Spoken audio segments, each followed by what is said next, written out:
Hello everyone, welcome to today's class. आज के lecture में हम लोग 3D का टॉपिक प्लेन्स स्टार्ट करेंगे। ठीक है, प्लेन्स के अंदर हमारे पास कैसा रहेगा कि डिफरेंट डिफरेंट कैटेगरीज रहेंगी हमारे पास, कि कभी कुछ गिवन होगा, कभी कुछ पर्टिकुलरली चीज़ गिवन होंगी, तो उन्हें हम फॉर्म्स कहते हैं। ठीक है, हर डिफरेंट फॉर्म के लिए इक्वेशन लिखने का स्टाइल बदलता जाएगा। ठीक है, जैसे प्लेन लाइंस के अंदर हमने किया था, डिफरेंट डिफरेंट कंडीशंस गिवन होती थी तो हम डिफरेंट तरीके से लाइन की इक्वेशन लिखते थे। प्लेन्स में भी कुछ वैसा ही है। ठीक है, सबसे पहले बेसिक से स्टार्ट करते हैं। एक जनरल प्लेन की इक्वेशन कैसी दिखने वाली है हमें, ठीक है, क्वेश्चंस के अंदर।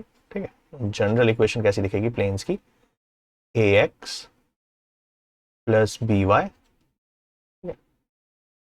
Plus C Z is equal to D. ठीक है, या डी लेफ्ट में भी ला सकते हो, दोनों तरीके ठीक है। ठीक है, ये एक जनरल इक्वेशन रहेगी, something x something y something z is equal to something रहेगा। ठीक है, ए बी सी कुछ कोई भी वैल्यूज हो सकती है हमारी। ठीक है, तो ये एक तरह से ये कार्टेशियन फॉर्म रहेगी। Most of the time plane की इक्वेशन तुम्हें कार्टेशियन फॉर्म में मिलेगी। ठीक है, पोलर फॉर्म में सॉरी पोलर कह रहा हूँ, वेक्टर फॉर्म में नहीं मिलेंगी। ठीक है, ऑल्दो हम लिखने की प्रैक्टिस जो करेंगे अगेन वो वेक्टर फॉर्म से करेंगे, क्योंकि वेक्टर फॉर्म याद करने में छोटा रहेगा, यूज करने में ईजी है। ठीक है, फिर वेक्टर से कार्टेशियन बना लेंगे। सबसे पहला फॉर्मेट हमारा equation of a plane in normal form. अब मैं बताता हूँ इसमें कंडीशंस क्या क्या है, पहले तो ये समझ लेना। इसमें हमारे पास क्या गिवन होगा, नॉर्मल फॉर्म कैसे रहता है कि एक तो हमारे पास क्या दे रखा होगा, प्लेन का नॉर्मल गिवन होगा। ठीक है, नॉर्मल फॉर्म के अंदर प्लेन का जो नॉर्मल, नॉर्मल का क्या मतलब है कि मान लो ये लेते हैं, मान लो ये एक प्लेन है। ठीक है, तो नॉर्मल कैसा रहेगा, नॉर्मल मीन्स इस पे परपेंडिकुलर डालना है। मान लो यहां से ऐसे एक पॉइंट पे यहां परपेंडिकुलर हमने डाल दिया। ठीक, चलो ठीक है, तो ये जो वेक्टर रहेगा इसे हम नॉर्मल कहेंगे। ठीक है, एन वेक्टर।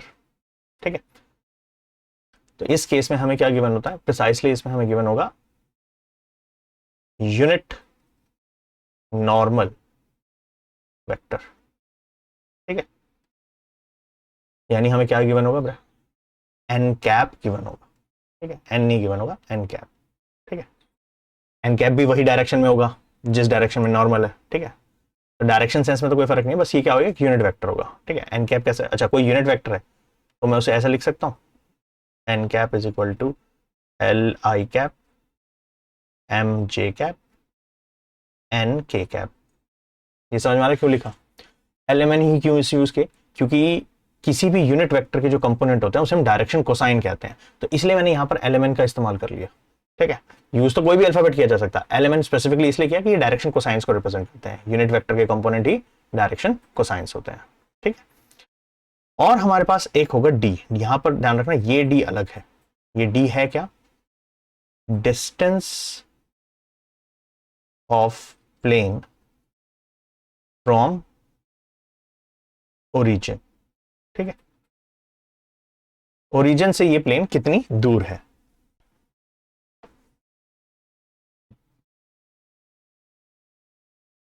तो हमारे पास दो चीजें होंगी, एक तो यूनिट वेक्टर दिया, यूनिट नॉर्मल वेक्टर गिवन होगा और डिस्टेंस दे रखा होगा। इस केस में इक्वेशन कैसी रहेगी, इक्वेशन होगी हमारी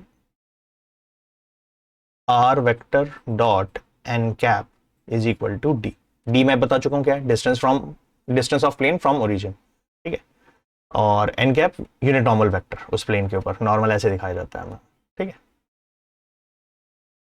आर क्या है, आर इस प्लेन पे लाई करने वाला कोई भी रैंडम पॉइंट है। ठीक है, जैसे लाइन के टाइम पे भी आर क्या था, लाइन पे लाई करने वाला कोई भी पॉइंट, यहाँ पे भी आर क्या है, प्लेन पे लाइन करने वाला हर पॉइंट को आर से रिप्रेजेंट किया है। तो इन जनरल हम बोल सकते हैं कि जो आर वेक्टर है वो क्या है, एक्स आई कैप वाई जे कैप और प्लस जेड के कैप।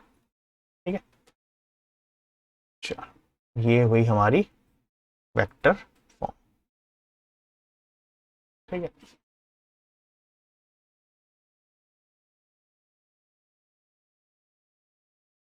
जब फॉर्म्स याद करोगे तो एक चीज ध्यान रखना कि ये जरूर याद करना कि हर जो इसके अंदर सिंबल यूज किया गया वो किस चीज को रिप्रेजेंट करता है प्रिसाइसली, वहां गड़बड़ होती है लर्न करने में ना, यही मिस्टेक होती है, फॉर्मेट लर्न हो जाते हैं लेकिन ये याद नहीं रहता कि कौन कब किसके लिए इस्तेमाल हो रहा है। ठीक है, ये वही वेक्टर फॉर्म। कार्टेशियन फॉर्म दिखा देता हूं, वैसे यूज तो कम ही करेंगे हम। ठीक है, कार्टेशियन फॉर्म इसकी ऐसे दिखेगी,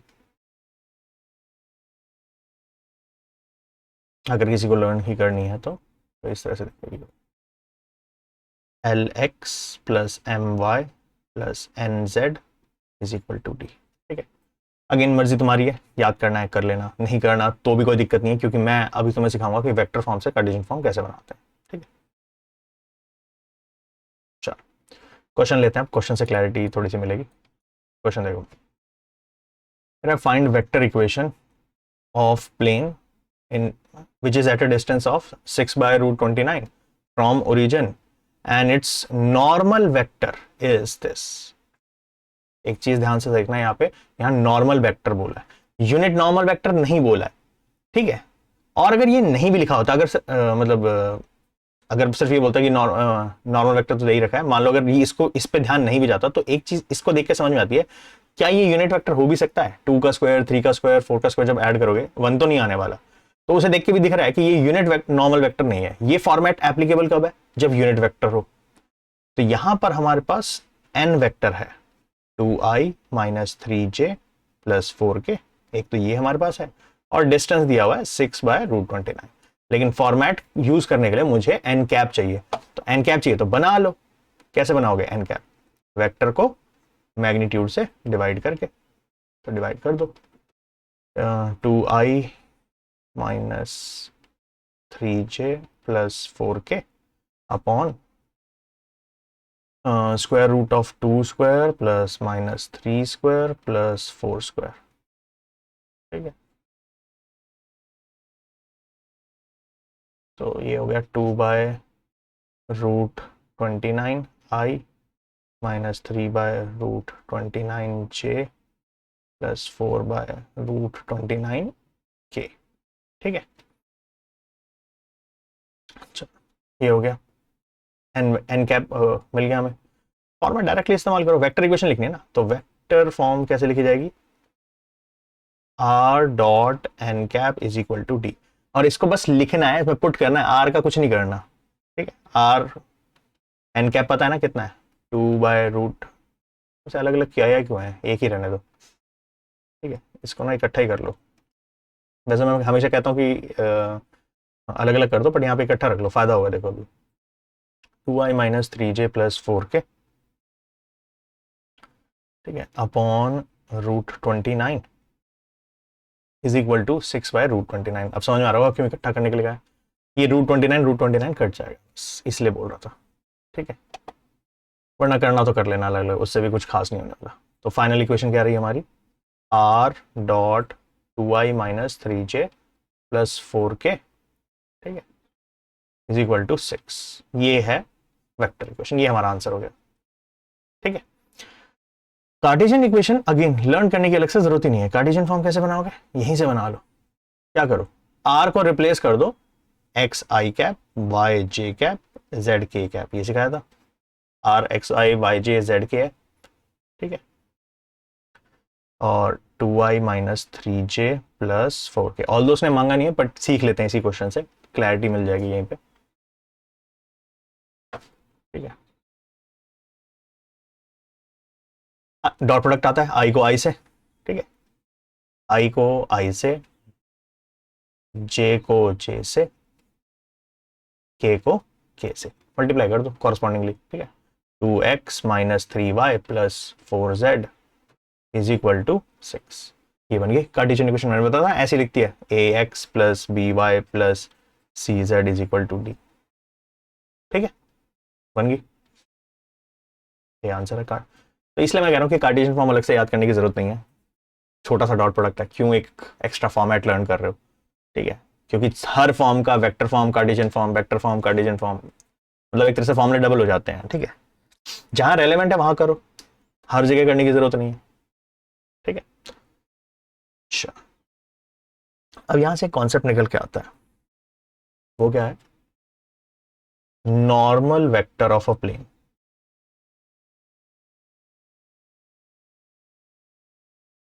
ठीक, डिस्टेंस फ्रॉम ओरिजिन, वो वाला भी अलग कॉन्सेप्ट है, उसको भी करते हैं अभी। मान लो तुम्हारे को यही इक्वेशन गिवन थी, 2x minus 3y plus 4z is equal to 6। Vector equation directly given है, मैं तुमसे बोल रहा हूं इसका नॉर्मल क्या होगा। तो अगर ध्यान से देखो इसका नॉर्मल वेक्टर था क्या क्वेश्चन के हिसाब से, 2i minus 3j plus 4k। अगर तुम थोड़ा ऑब्जर्व करो तो तुम देखो एक्स वाई जेड के कोफिशिएंट ही तो है नॉर्मल। तो यही कॉन्सेप्ट का ध्यान रखना है हमें, ठीक है, कि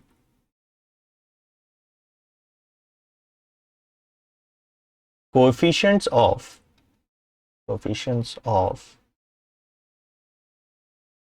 x Y z in equation of plane, ठीक है, इक्वेशन ऑफ प्लेन वही क्या होते हैं हमारे, R component of normal vector. ध्यान रखना मैं नॉर्मल वेक्टर लिख रहा हूं, यूनिट वेक्टर हो भी सकता है, नहीं हो भी हो सकता है, ठीक है, just to be safe normal vector ही लिखो, ठीक है। फिर वेक्टर को देख के जज कर लो कि वो यूनिट वेक्टर है या नहीं है, ठीक है, हो गया ये। तो अगर अब की बार क्या होगा ना, आगे ना जरूरत पड़ेगी तुम्हें, वेक्टर इक्वेशन दे रखी होगी और तुमसे ना नॉर्मल, तुम्हें कुछ भी सॉल्व करने के लिए नॉर्मल वेक्टर चाहिए होगा उस प्लेन का, तो बस क्या करना है, एक्स वाई जेड के कोफिशिएंट उठाओ, आई जे के लगा दो, क्या बन जाएगा हमारा, नॉर्मल वेक्टर बन जाएगा। अब ऐसे तुम्हें कुछ भी दे दूं तो तुम बना सकते हो, एक एग्जाम्पल के लिए दे लेते हैं, ठीक है। जैसे मान लो मैंने तुम्हें इक्वेशन दी 7x minus 3y plus 5z is equal to 20, ठीक है, मान लो कुछ वैसे रैंडमली दे दिया, ठीक है। तो इसका नॉर्मल वेक्टर क्या हो जाएगा, कोफिशिएंट उठाओ 7i माइनस 3j, ठीक है, प्लस 5k, बस राइट साइड से कोई मतलब नहीं है, ठीक है। चलो आई होप नॉर्मल वेक्टर वाला कॉन्सेप्ट क्लियर रहा होगा। नेक्स्ट पॉइंट पे आते हैं, डिस्टेंस फ्रॉम ओरिजिन। कभी कभी क्या करेगा, एक प्लेन की इक्वेशन दे देगा और तुम्हें बोलेगा कि इसका डिस्टेंस फ्रॉम ओरिजिन निकाल के दे दो, ठीक है। तो मैं वही क्वेश्चन लेता हूं जो हमने स्टार्ट किया था, एग्जांपल हमने लिया था 2x minus 3y plus 4z is equal to 6, ठीक है, मान लो यही इक्वेशन गिवन है और मैं तुमसे बोलूं कि बताओ इस प्लेन का ओरिजिन से डिस्टेंस कितना है, जस्ट इस इक्वेशन को देख के देखो।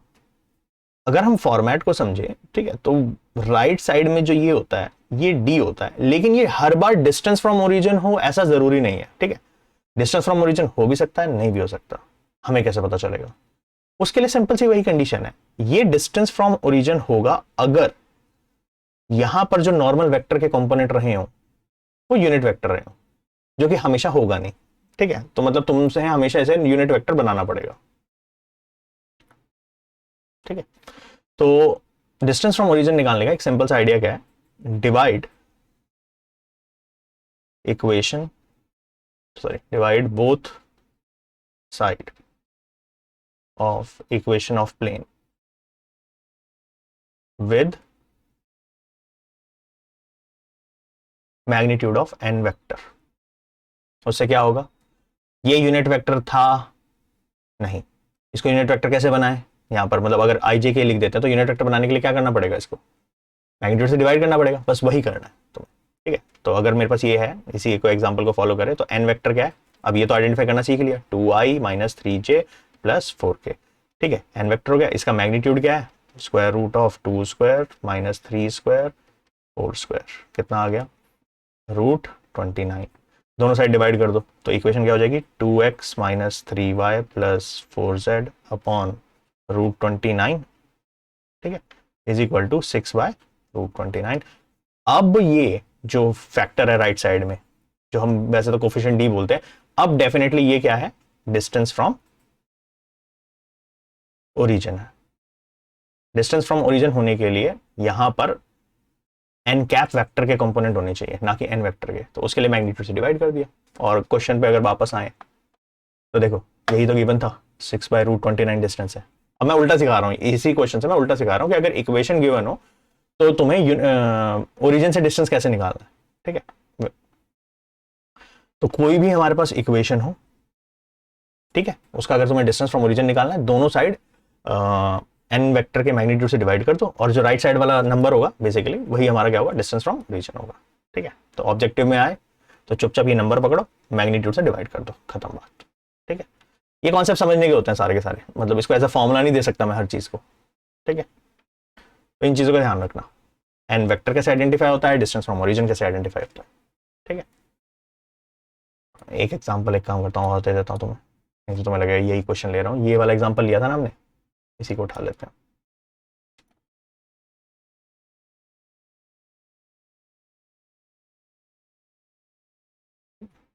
इसमें अगर मान लो डिस्टेंस फ्रॉम ओरिजिन निकालना है, तो डिस्टेंस फ्रॉम ओरिजिन क्या हो जाएगा, राइट साइड में गिवन है 20, 20 डिवाइडेड बाय, लेकिन इसका जो एन वेक्टर का मैग्नीट्यूड है वो क्या आ जाएगा, 7 square plus minus 3 square plus 5 square. मैंने रैंडम वैल्यूज ली थी, आंसर अजीब सा आ सकता है। 20 बाय रूट 49 प्लस 9 प्लस 25, ठीक है। 20 बाय कितना हो जाएगा, 49, 58, 58 और ये 563, 73, 83। हाँ तो ठीक है, अजीब सा आना ही है, ठीक है। यूनिट, अच्छा हाँ, यूनिट यूनिट कोई सेंटीमीटर वगैरह में नहीं देंगे, हमारा यूनिट्स में हम दे देंगे, ठीक है। कार्टेशियन प्लेन पे है ना, तो यूनिट्स में लिखेंगे डिस्टेंस। चलो नेक्स्ट क्वेश्चन देखो, कह रहा है find direction cosines of unit vector perpendicular to the plane. Unit vector that is perpendicular to the plane, एक प्लेन के ऊपर परपेंडिकुलर को क्या कहते हैं हम, एन वेक्टर। अगर वो यूनिट वेक्टर हो तो यानी कि वो एन कैप वेक्टर की बात कर रहा है। अच्छा, एन कैप वेक्टर के डायरेक्शन कोसाइन मांग रहा है। देखो मतलब ना, हो सकता है कि जब तुम्हारा पूरा सिलेबस रिवाइज करो ना, तो और ऐसा क्वेश्चन बाद में करने के बाद सामने आए ना, तो तुम्हें क्लिक ही ना करे कि मांग क्या रहा है एग्जैक्टली इतना सारा, ठीक है। तो उसको ब्रेक करो आराम से, कि किसी भी प्लेन के परपेंडिकुलर होता है नॉर्मल वेक्टर, उसको अगर यूनिट वेक्टर बोले तो एन कैप वेक्टर, उसके डायरेक्शन कोसाइन क्या होते हैं, डायरेक्शन कोसाइन। अब फंडामेंटल पे आओ, अगर यूनिट वेक्टर है तो उसके कंपोनेंट ही डायरेक्शन कोसाइन होता है, तो सिर्फ उसके कंपोनेंट मांग रहे हैं। हमारे पास फॉर्मेट क्या रहता है, आर डॉट एन कैप, ये इसको ना वन को उधर ले जाओ तुम, जस्ट टू बी, मतलब अगर तुम्हें मैच कराना है format, R dot 6i minus 3j minus 2k, ठीक है, इज इक्वल टू -1, ठीक है। अगेन माइनस से कोई खास दिक्कत नहीं है हमें, ओके। ये हमारा क्या है, यानी कि एन वेक्टर। फॉर्मेट क्या होता है हमारे पास, R dot N is equal to D होता है ना। एन दिख रहा है साफ साफ, मतलब आर के डॉट प्रोडक्ट में जो लिखा होता है वही एन वेक्टर होता है। एन वेक्टर मेरे पास है, एन कैप मैं बना लूंगा बिल्कुल, उसके कंपोनेंट्स हम लिख सकते हैं, हाँ लिख सकते हैं, उसमें क्या दिक्कत है। आई जे के साथ जो लिखा है वही कंपोनेंट है, तो वही तो डायरेक्शन को साइन होते हैं। तो लैंग्वेज से कभी कंफ्यूज मत होना, इस चैप्टर में दिक्कत यही होती है, लैंग्वेज कंफ्यूज करने के लिए दे देते हैं, परेशान करने के लिए देंगे तुम्हें।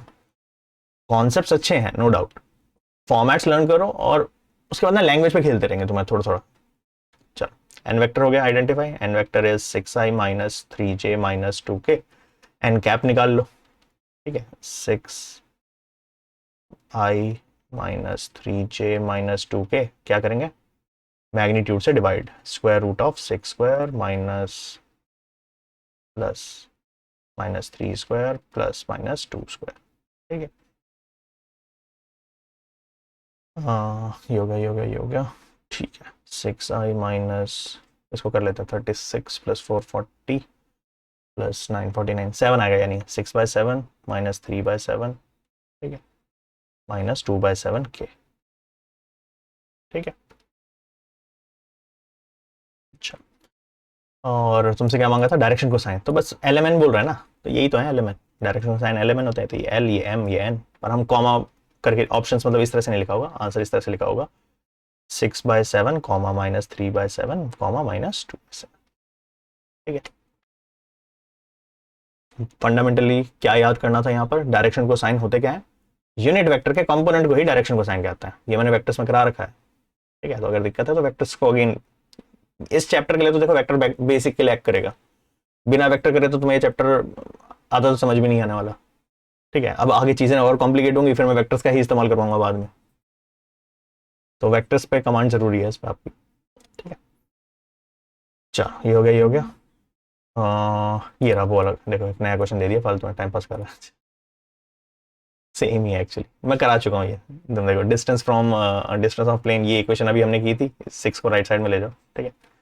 2x minus 3y plus 4z is equal to 6, distance from origin की बात कर रहे हैं, तो 6 अपॉन मैग्नीट्यूड ऑफ एन, यही किया था अभी हमने, 6 अपॉन रूट 29, ये करा दिया था, मतलब मेरे को पता नहीं था कि इन्होंने एग्जाम्पल ही बना रखा है ऐसा, मैंने तो पहले ही करा दिया ना तुम्हें यहाँ पे, ये यही लिया था हमने, ठीक है। अच्छा, डन है।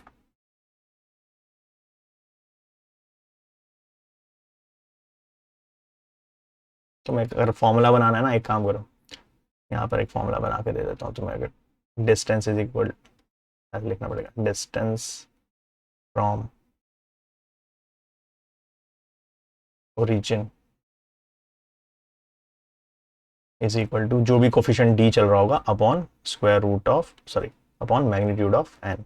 और मॉड ले लेना, ये भी एक चीज बता देता हूँ। मॉड इसलिए, कल को अगर वो डी का कोफिशिएंट नेगेटिव हो गया तो डिस्टेंस नेगेटिव नहीं होता, तो वो कॉमन सेंस वाली बात है। ये मैंने बाहर वाला मॉड इसलिए लगाया कि कभी डी नेगेटिव भी बनो तो परेशान मत हो, ठीक है। जैसे इस केस में देखो डी नेगेटिव है, -1 है, तो ये नहीं कि डिस्टेंस नेगेटिव होने वाला है, ठीक है।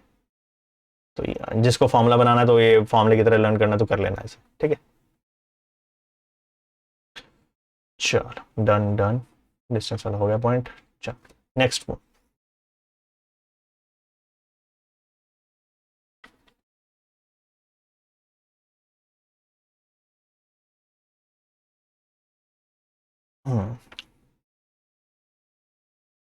नेक्स्ट है हमारा equation of a plane perpendicular to a given vector. Again perpendicular to a given vector मतलब अगेन एन वेक्टर है हमारे पास, कोई दिक्कत नहीं है, कह रहा है, लेकिन passing through a specific point या गिवन पॉइंट बेसिकली। अब की बार एन वेक्टर गिवन होगा हमारे पास, मैं इसको ब्रीफ में कंक्लूड कर देता हूँ। गिवन हमारे पास दो चीजें होने वाली है, ठीक है। एन वेक्टर इसने कैपिटल एन से लिख दिया, कोई दिक्कत नहीं है, ठीक है। एन वेक्टर गिवन होगा, ठीक है। हम तो शॉर्ट में लिख रहे हैं ना, तो कोई बात नहीं, हम फिर एक वही फॉलो करते हैं जो हमने फॉलो किया था, मतलब n vector normal vector given होगा, ठीक है। और पासिंग पॉइंट ए के नाम से दे दिया, ठीक है, passing point x1 y1 z1, ठीक है। x1 y1 z1 बोल रहा हूं मैं, ठीक है। चलो इसका फॉर्मेट क्या है, इसका फॉर्मेट है r minus A dot dot dot product n vector is equal to 0, ठीक है। ये वेक्टर फॉर्म है इसका, ठीक है। कार्टेशियन फॉर्म भी है इसका एक, कार्टेशियन फॉर्म चलो मैं लिख देता हूँ, अगेन किसी को जरूरत पड़े तो यहाँ पर, क्योंकि लेकिन फिर मेरे को एन वेक्टर डिफाइन करना पड़ेगा उसके लिए, कर ही देता फिर डिफाइन विफाइन भी ना। एन वेक्टर क्या होगा, कुछ भी हो सकता है, ठीक है। मैं अगर एनसीईआरटी को फॉलो करूँ तो उसमें ऐसे लिखा हुआ है A I cap B J cap C K cap, ठीक है। एन वेक्टर ऐसा होगा, और जो पासिंग पॉइंट है वो हमारा x1 i x2 j x3 k, ठीक है। और किसी को डायरेक्ट याद रखना है कार्टेशियन फॉर्म, तो अब उसको समझ में आ जाएगा। कार्टेशियन फॉर्म होगा A X minus x1 B Y minus y1 C Z minus, sorry मैंने यहाँ गलत लिख दिया, x1 y1 z1, हाँ अब ठीक है, z minus z1 is equal to 0, ठीक है।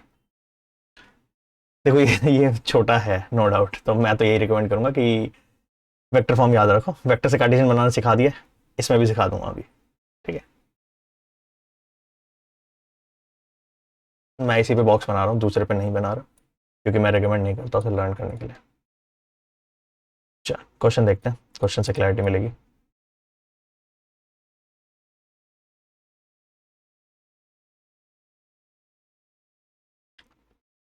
कह रहा है find the vector equation and Cartesian, दोनों मांग ली, ठीक है। नहीं भी बोलता तो भी मैं निकलवा देता, ठीक है। Of a plane passing through this, ये हमारा पासिंग पॉइंट हो गया ए वेक्टर, ठीक है। And perpendicular to a line, ठीक है। अब लाइन बोल दिया परपेंडिकुलर, प्लेन जो है वो लाइन के परपेंडिकुलर है। अगेन एनालाइज करने के लिए थोड़ा सा समझा देख लेते हैं। प्लेन ऐसा होगा और कह रहा है एक लाइन है जो इसके परपेंडिकुलर है, ठीक है। ये नॉर्मल ही नहीं है अगर ये इसके परपेंडिकुलर है तो, और उसके डायरेक्शन रेशो बोल रहा है। डायरेक्शन रेशो अगेन कंफ्यूज करने के लिए अब डायरेक्शन रेशो बोल रहा है इस पर। डायरेक्शन रेशो का मतलब क्या है, उस वेक्टर के कंपोनेंट है, यानी मैं ये बोल दूं कि एन वेक्टर क्या है, 2i 3j माइनस के, ठीक है। ये वाली चीज हुई क्लियर, एक बार वापस देख लेते हैं। कह रहा है जो प्लेन है वो परपेंडिकुलर है एक लाइन के, ठीक है। अगर लाइन के परपेंडिकुलर है तो यानी वो नॉर्मल वेक्टर है, और उसके डायरेक्शन रेशियो बोल रहा है। डायरेक्शन रेशियो क्या होता है, किसी भी वेक्टर के कंपोनेंट आई जे के वाले, मैंने आई जे के लगा लिख दिए, एन वेक्टर मिल गया। ए वेक्टर पासिंग पॉइंट हमें पता है, सीधा वेक्टर फॉर्म लिखो, vector form r minus A dot N is equal to 0। ठीक है, ए वेक्टर चलो मैं प्रॉपर फॉर्म में लिख देता हूँ, आई जे के लगा के 5i 2j माइनस 4k। ठीक है, एन वेक्टर लिख ही दिया वहां पे, यहाँ पे वैल्यूज डाल दो, आर को आर रहने देना अभी। ठीक है, आर माइनस ए है हमारे पास 5a plus 2j minus 4k। ठीक है, ये आर हो गया is equal to, sorry, dot n है 2i 3j माइनस के। ठीक है, ओके, करना क्या है, डॉट प्रोडक्ट में डिस्ट्रीब्यूटिव प्रॉपर्टी फॉलो होती थी, ऐसे करना है इसका डॉट प्रोडक्ट, पहले आर का इससे फिर इसका इससे। आर को हमने ब्रेक तो करा नहीं, वेक्टर फॉर्म में वैसे भी ब्रेक नहीं करते, तो आर को आर रहने दो, बस इसका डॉट लिख दो, dot 2i plus 3j minus के। ठीक है,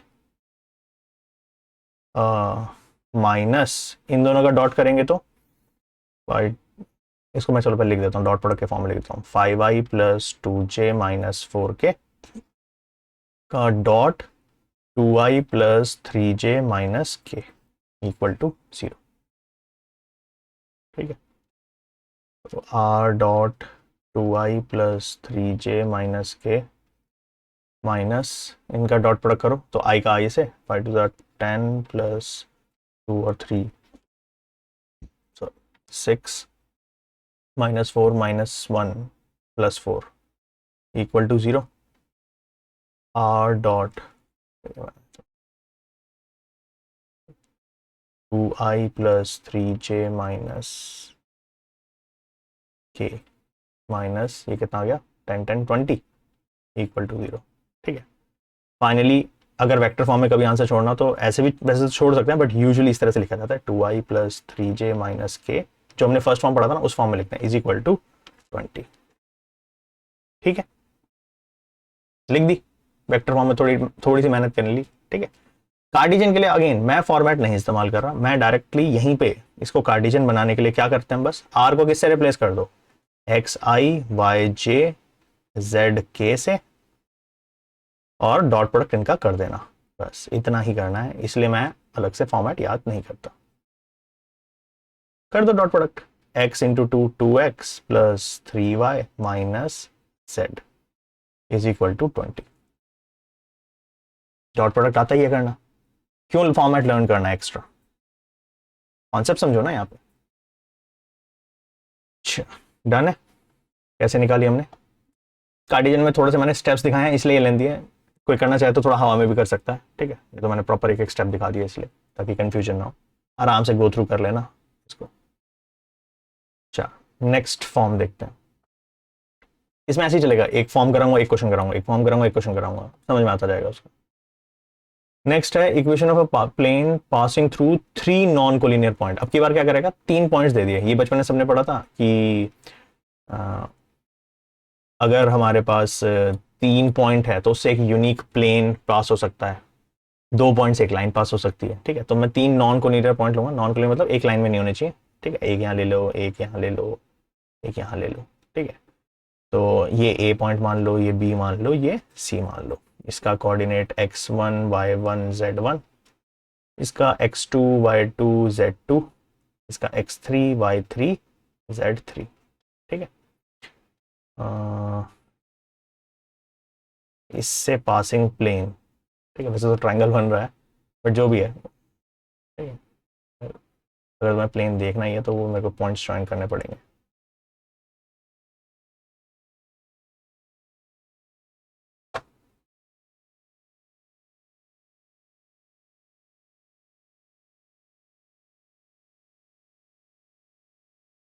ध्यान रखना, ट्रायंगल की इक्वेशन नहीं लिख रहा मैं, जॉइंट सर्फेस लगा रहा था कि तुम्हें प्लेन दिख जाए कौन से प्लेन की बात चल रही है बस। ठीक है, प्लेन तो क्या है, जैसे लाइन इनफाइनाइटली एक्सटेंड की जा सकती है, प्लेन भी इनफाइनाइटली जो उसकी डायरेक्शन, जो भी प्लेन की डायरेक्शन होगी उसमें खींच सकते हो तुम, लेंथ ब्रेड्थ कैसे भी खींच के। ठीक, ये यहाँ पर है। ठीक है, ऐसे समझो, इसका वेक्टर अगर नॉर्मल वेक्टर समझना है तो नॉर्मल वेक्टर बनाने के लिए डॉट लाइक दिस, ठीक है, ये इसका नॉर्मल है, ठीक है, ऐसे, ठीक है, एन वेक्टर। अच्छा, अब इसका वेक्टर फॉर्म देखो, वेक्टर फॉर्म क्या है, कॉन्सेप्ट समझ लेते हैं कि बनाया कैसे गया है, ठीक है, वैसे तो लर्न कर लेंगे वेक्टर फॉर्म कैसा है, R minus A dot B minus A cross C minus A is equal to 0। अब ये याद करने में ना थोड़ा अब्रप्ट लगता है, फिर मान लो पेपर में गए तुम भूल गए कि आर माइनस ए तो था, उसके बाद बी माइनस सी था या सी माइनस बी था, ए माइनस बी था, बी माइनस ए था, ये बड़ी कंफ्यूजन रह जाती है, ठीक है। कई बच्चे तो ऐसे याद करते हैं कि आर माइनस ए है तो बी माइनस ए और सी माइनस ए ही करना होगा, ठीक है, बट यहाँ पे मैं तुम्हें कॉन्सेप्ट समझाता हूँ, ठीक है। अगर मैं कोई एक प्लेन की इक्वेशन लिखनी है, मैंने बेसिक क्या सीखा कि मेरे को एक पासिंग पॉइंट मिल जाए और उसका एक नॉर्मल मिल जाए, ठीक है। ये नॉर्मल किसके है, ध्यान से देखो, अगर मैं एक बोलूं यहां पर मेरे पास ये ए बी वैक्टर, अगर मैं बात करूं, ठीक है, और मेरा लेता हूं मैं ए सी वैक्टर, अगर इन दोनों वेक्टर्स का मैं क्रॉस प्रोडक्ट करूं तो मुझे क्या मिलेगा, ठीक है, मैं किनका क्रॉस प्रोडक्ट कर रहा हूं, A B vector cross A C vector, क्या मिलेगा मुझे, क्रॉस प्रोडक्ट की बेसिक पे ऊपर आते हैं। क्रॉस प्रोडक्ट क्या देता है, एक ऐसा वेक्टर देता है जो दो गिवन वेक्टर के परपेंडिकुलर हो, अगर ए बी और ए सी के परपेंडिकुलर होगा तो वो एन वेक्टर ही नहीं होगा, क्योंकि ए बी और ए सी तो इस प्लेन में है, नॉर्मल वेक्टर इन दोनों के परपेंडिकुलर भी होगा, बीसी के भी परपेंडिकुलर होगा, बट ए बी और ए सी के तो है ही है ना। बेसिकली इस प्लेन में लाई करने वाला ए बी बी सी ए सी कोई भी वेक्टर ले लो, नॉर्मल इन तीनों के परपेंडिकुलर है। अगर मुझे दो वेक्टर्स के परपेंडिकुलर एक वेक्टर चाहिए तो मैं क्रॉस प्रोडक्ट से निकाल सकता हूं, यानी ये बेसिकली एन वेक्टर ही है। और अब तुम ध्यान से देखो, अगर मेरे पास एन वेक्टर पता है तो मैं लाइन की इक्वेशन, प्लेन की इक्वेशन कैसे लिख सकता हूं, आर माइनस कोई भी पासिंग पॉइंट ले लो, जरूरी नहीं है कि ए लेना है, ठीक है, ए क्यों लेते हैं, अल्फाबेटिकल ऑर्डर में आ गया, ठीक है, dot N vector is equal to 0, R minus A, normal vector है क्या, A B cross A C equal to 0। अब a basic A B vector कैसे निकालते थे, B vector minus A vector, सीखा था हमने ये वेक्टर्स के अंदर, तो डॉट ए बी वेक्टर क्या हो जाएगा, उल्टा कर देते हैं, बी माइनस ए सी क्या हो जाएगा, क्रॉस सी माइनस ए, ठीक है, इक्वल टू 0, ठीक है। तो यहां से ये फॉर्म निकल के आती है। तुम्हें क्या याद रखना है कि जो नॉर्मल वेक्टर है वो क्या है, ए बी क्रॉस ए सी है, तुम्हें ये याद रखना है, ये समझना है, क्यों, क्योंकि एक दो अच्छे कॉन्सेप्चुअल क्वेश्चन है वहां पे ना इस कॉन्सेप्ट की जरूरत पड़ेगी। और क्रॉस प्रोडक्ट के में मैंने कहा भी था कि ये पॉइंट वैसे तो बहुत सिंपल लग रहा है अभी तुम्हें, 3D में जाके ना ये एक इंटरेस्टिंग क्वेश्चन बन जाएगा इसके ऊपर, वो ऐसे बनता है। ये तो पूरा फॉर्मेट एक्सप्लेन कर रहा है, अगर तुम ध्यान से देखो क्रॉस प्रोडक्ट वाला कॉन्सेप्ट, कि दो वेक्टर के परपेंडिकुलर एक वेक्टर चाहिए तो कैसे निकालोगे, उनका क्रॉस करके, ठीक है। तो मैंने प्लेन में लाई करने वाले ए बी और ए सी वेक्टर लिया, उनका क्रॉस किया, उससे निकाल लिया। क्या ए बी क्रॉस ए सी ही करना जरूरी था, नहीं। अब मैं तुम्हें बताता हूं यहाँ पे चॉइसेस क्या थी, और तुम A B cross B C भी कर सकते थे, या फिर तुम ए सी क्रॉस बी सी भी कर सकते थे, ठीक है। जरूरी है क्या ए बी लेना है, बी ए नहीं ले सकते, ले सकते हैं, वो भी ले सकते हो, यानी कि यहां पर कौन पहले कौन बाद में इसका तो फर्क ही नहीं है। तुम बी माइनस ए करो, ए माइनस बी करो, कोई दिक्कत नहीं है, सी माइनस ए करो, ए माइनस सी करो, कोई दिक्कत नहीं है, ठीक है। तो बस ये ध्यान रखना कि बस वो क्या करना है, दो वेक्टर्स के सब्ट्रैक्शन करने, किसी भी दो के, ये भी कोई जरूरी नहीं है कि हमेशा ए के साथ ही सब्ट्रैक्ट करना। बच्चे लर्न यूजुअली ऐसे करते हैं क्योंकि फॉर्मेट देखने में ऐसा लगता है, बट अगर कॉन्सेप्ट वाइज देखें तो ऐसा कोई जरूरी नहीं कि हर बार ए ही सब्ट्रैक्ट होगा, ठीक है। तो अगर कल को ये फॉर्मेट के पेपर के टाइम पे ये फॉर्मेट में तुम्हें याद रखना में कंफ्यूजन हो रही है कि बी माइनस ए था या ए माइनस बी था, कर देना, आंसर नहीं बदलेगा, ठीक है।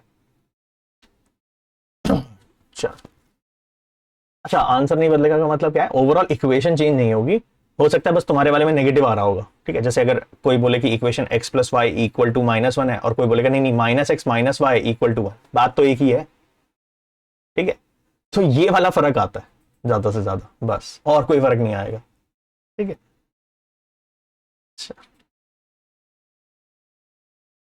फॉर्मेट क्लियर है, इसका वेक्टर फॉर्म ही याद रखना। कार्टेशियन दिखा देता हूं, किसी को लगे तो कर लेना, ठीक है।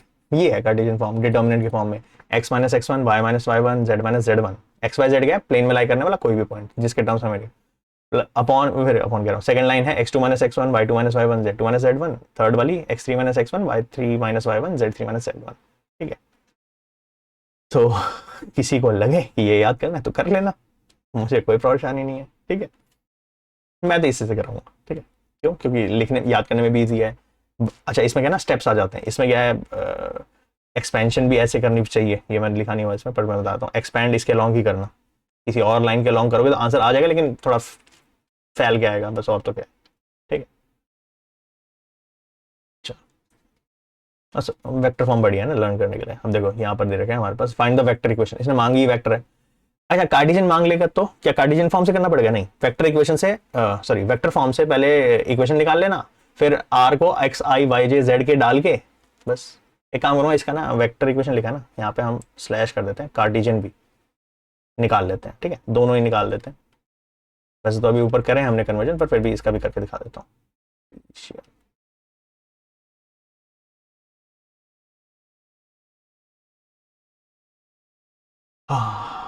चलो, अच्छा क्रॉस प्रोडक्ट है तो ध्यान रखना भाई, क्रॉस प्रोडक्ट करने में थोड़ा ध्यान रखना, गलती गलती नहीं होनी चाहिए। ठीक है, इसने आर एस टी पॉइंट दिए हैं, अब आर एस टी दे दिए तो कोई दिक्कत नहीं है, यानी ये ए ये बी ये सी की तरह ट्रीट कर सकते हो तुम। ठीक है, नाम बदलने से कुछ नहीं होने वाला। पहले सबसे पहले हम इसे कैसे ब्रेक करेंगे इस क्वेश्चन को, हम पूरा फॉर्मेट को इकट्ठा नहीं लिखेंगे, मतलब ये याद तो कर रखा है हमने फॉर्मेट, पर इसको इकट्ठा डायरेक्टली ऐसे नहीं लिखेंगे हम। इस फॉर्म का यूज कर लेंगे स्मार्टली ना, इससे क्या होगा ना कि तुम्हारा स्टेप्स ब्रेक हो जाएंगे लर्न करने के पॉइंट से। ठीक है, इसमें एन वेक्टर पहले निकाल लेंगे, फिर आर माइनस ए डॉट एन, मतलब मैं कॉन्सेप्ट से ही करा रहा हूँ, डायरेक्ट फॉर्म से नहीं करा रहा ऐसे। ठीक है, पहले एन वेक्टर निकालो। एन वेक्टर कैसे निकलता है, ए बी क्रॉस ए सी, या फिर कोई भी जो तुम्हारा कॉम्बिनेशन लगे वो ले लेना, अगेन कंस्ट्रेंट नहीं है। ठीक है, यानी कि B minus A cross C minus ए। ठीक है, तो पहले देख लेते हैं कि बन क्या रहा है यहाँ पर, किसका क्रॉस करना है हमें। ए बी लेंगे, अगर इसको ए बी लिया तो सब्ट्रैक्शन। ठीक है, बी माइनस ए, तो minus two minus four I minus three minus five minus eight J. ठीक है, और five minus minus three eight plus eight K. ठीक है, ये हो गया। क्रॉस करना है इसका सी माइनस ए इसका ले लेते हैं, five minus two three I, three minus five minus two J, minus three minus of minus three, zero हो जाएगा ना, प्लस जीरो। ये बढ़िया हो गया, एक जीरो हो गया ना। अच्छा, क्रॉस प्रोडक्ट कैसे करते थे, डिटर्मिनेंट के फॉर्म में आई जे के। ठीक है, माइनस पहले फर्स्ट वेक्टर के component minus four minus eight eight, दूसरे के minus three two zero. Solve करते हैं, एक्सपेंशन यहाँ करते थे हम। ठीक है, पॉजिटिव नेगेटिव, पॉजिटिव से एक्सपैंड करेंगे, I cap into zero minus sixteen, minus sixteen ही हो गया, फिर माइनस जे, इसको छोड़ देंगे, इसको छोड़ दो, जीरो और एट थ्री ज़ा 24 प्लस 24 हो जाएगा ये। ठीक है, और तो है ही नहीं हमारे पास इसमें। ठीक है, plus K into minus eight minus 24, यानी कि कितना हो, sorry minus eight minus of positive 24। ठीक है, तो बड़ा ही आ रहा है ये तो, माइनस सिक्सटीन आई प्लस, नहीं माइनस 24 जे माइनस 32 के। ओके, आगे को नॉर्मल वेक्टर आ गया, बस अब तो डॉट प्रोडक्ट और वो सब करना है। आर माइनस ए, ये क्या है हमारा, two I minus plus five J minus three K. ठीक है, ब्रैकेट डाल लेना, गलती हो जाती है नहीं तो। इसका डॉट करना है, सिक्सटीन आई माइनस 24 जे माइनस 32 के। ठीक है, इक्वल टू जीरो। तो ये तो हो गया आर डॉट, इसको ऐसे लिख दो -16i 16i 24j 32k, ठीक है, और डॉ माइनस इन दोनों वेक्टर्स का डॉट करना है, तो मैं साथ में कर रहा हूँ, अलग लिख के नहीं कर रहा, ठीक है। यहीं पे 16 32 24 5 -120, ठीक है, प्लस 696 इक्वल टू 0, ठीक है। अच्छा एक सेकंड रुको, यहाँ एक गलती हुई है, रुको, ये देखो यहाँ पे 3 था, यहाँ मैंने गलती से ना -3 लिख दिया, ये 3 चेंज करें तो आई में तो फ़र्क आएगा नहीं, जे में माइनस हो जाएगा, ये माइनस ऑफ माइनस प्लस आ जाएगा, ये यहाँ भी चेंज होगा फिर तो के में भी हो जाएगा ना गलती, -8 माइनस प्लस ये हो जाएगा, तो ये वैल्यू चेंज होगी, ठीक है, ये हो जाएगा 16 नहीं +16 में, ठीक है। वही है, थोड़ा ना सिंबल्स का बहुत ध्यान रखना पड़ता है क्रॉस प्रोडक्ट के टाइम पे ना, यहाँ तो मैंने सही लिखा, यहाँ कॉपी गलत हो गया चलो ठीक है, तो इसका चेंज कर लेते हैं, डॉट प्रोडक्ट में ज़रा सा चेंज आएगा, +16, ठीक है, ये भी +24 है, तो ये +120 हो जाएगा, तो चेंज करते हैं, तो इसको पूरा ही लिख लेते हैं एक बार वापस, ठीक है, -16 +24 +16, ठीक है, तो डॉट प्रोडक्ट -16 +24 +16, ठीक है, ये और इसका डॉट करते हैं अब, ठीक है, इन दोनों का डॉट करेंगे, तो -16 -32 24 5 120 और 16 3 -48, ठीक है, इसको तो ऐसे ही लिखना है, r dot -16i +24j +16k minus ये कितना हो गया, माइनस 120 -50 80 40 हो जाएगा यानी, ठीक है, वैल्यू तो अच्छी आ गई, और -16 +16i 24j 16k और माइनस ये आ जाएगा 40 उधर जाके, यानी कि 40, ठीक, ये बन गई वेक्टर इक्वेशन। कार्टेशियन बनानी है, क्या क्या सिखाया था, आर को क्या लिख दो, xi yj, ठीक है, +zk और डॉट कर दो, डॉट करने का मतलब है कि आई जे के को बेसिकली एक्स वाई जेड से रिप्लेस करना है, बस ध्यान से समझोगे तो 24 +16 इक्वल टू 40, डॉट प्रोडक्ट करोगे तो कितना आ जाएगा, -16x +24y +16z is equal to 40, ठीक है, और हो सकता है ये आंसर तब भी ना हो पेपर में, क्यों, क्योंकि इसमें से 4 कॉमन निकल सकता है, तो निकाल लेना, और क्या 8 भी निकल जाएगा, 8 ही निकाल लो कॉमन, तो ये हो जाएगा -2x +3y +2z is equal to 40, तो ये कैंसिल होके 5 आ जाएगा, ठीक है, तो हो सकता है फाइनल इक्वेशन इस फॉर्म में गिवन हो, ठीक है, -2x +3y +2z is equal to 5, ठीक है, अच्छा ठीक है, तो वेक्टर फॉर्म बना ली तो कार्टेशियन तो बना ही लोगे बस, डॉट, ठीक है, डॉट प्रोडक्ट ही करना है वो। नेक्स्ट फॉर्म देखते हैं, नेक्स्ट इज इंटरसेप्ट फॉर्म, बहुत इजी फॉर्म होती है, चाहे स्ट्रेट लाइन हो या ये प्लेन्स वाला पॉइंट हो, ठीक है, मान लो एक प्लेन है, अब प्लेन है तो वो हो सकता है एक्स एक्सेस को भी कट करे, वाई को भी कट करे, जेड को भी कट करे, अगर रैंडम डायरेक्शन में, ठीक है, अगर अनलेस एंड अनटिल वो वाई एक्सेस के पैरेलल हो, ठीक है, तो वो फिर नहीं कट करेगा वाई एक्सेस को, अगर एक्स एक्सेस पैरेलल तो नहीं कट करेगा, अगर रैंडम किसी भी डायरेक्शन में तो एक्स वाई जेड एक्सेस को कट करेगा, लेट्स से कि एक्स एक्सेस को ए पॉइंट पे कट कर रहा है या ए डिस्टेंस पे कट कर रहा है, ऐसे भी समझ लेना ये चीज कि हो सकता है कि डिस्टेंस ऑफ इंटरसेक्शन जो है ओरिजिन से ए हो, वाई एक्सेस पे जो इंटरसेक्शन है उसका डिस्टेंस बी होगा, जेड एक्सेस वाले पे सी होगा, ठीक है, उसके कोऑर्डिनेट बन गए, वैसे तो कोऑर्डिनेट का कोई काम नहीं है, X upon X intercept, Y upon Y intercept, Z upon Z intercept is equal to 1, ठीक है। अब इसमें ना आई थिंक एक क्वेश्चन ऐसे बन सकता है, जैसे मान लो मैं एक प्लेन की इक्वेशन लिखता हूँ, 2x + 3y + 4z is equal to 12, और तुमसे ये बोल रहे कि बताओ, उल्टा पूछ रहा है, ठीक है, तुमसे ये बोलेगा फाइंड कि एक्स एक्सेस वाई एक्सेस को कहाँ इंटरसेक्ट कर रहा है, तो उसे बनाने के लिए तुम्हें इसको इस फॉर्म में लिखना पड़ेगा। इसमें ध्यान से देखोगे तो क्या है, राइट साइड 1 है। अगर मुझे इस 12 को 1 बनाना है तो दोनों साइड में 12 से डिवाइड कर दो, ठीक है, पूरी इक्वेशन को बेसिकली दोनों साइड 12 से डिवाइड कर दो। तो ये जाएगा 2/12 यानी कि x/6 plus y/4 plus z/3 equal to 1। और इन दोनों को कंपेयर कर लो तो तुम बोल सकते हो कि x एक्सेस पे कहां कट करेगा, 6 पे, y एक्सेस को कहां कट करेगा, 4 पे, z एक्सेस को कहां कट करेगा, 3 पे। ठीक है, इसमें ध्यान रखना कि ए बी सी क्या है, R intercepts on X Y Z axes. ठीक है, उस पे।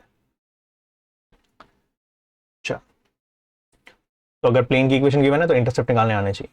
ठीक है, इंटरसेप्ट दे रखे तो इक्वेशन तो लिख ही लोगे, अपॉन अपॉन करके लिखना है। ठीक है, अगर इंटरसेप्ट नेगेटिव है तो नेगेटिव डाल देना, ये नहीं कि पॉजिटिव डालना है। वैल्यू ए की नेगेटिव है तो नेगेटिव डाल देना। नेक्स्ट फॉर्म देखते हैं।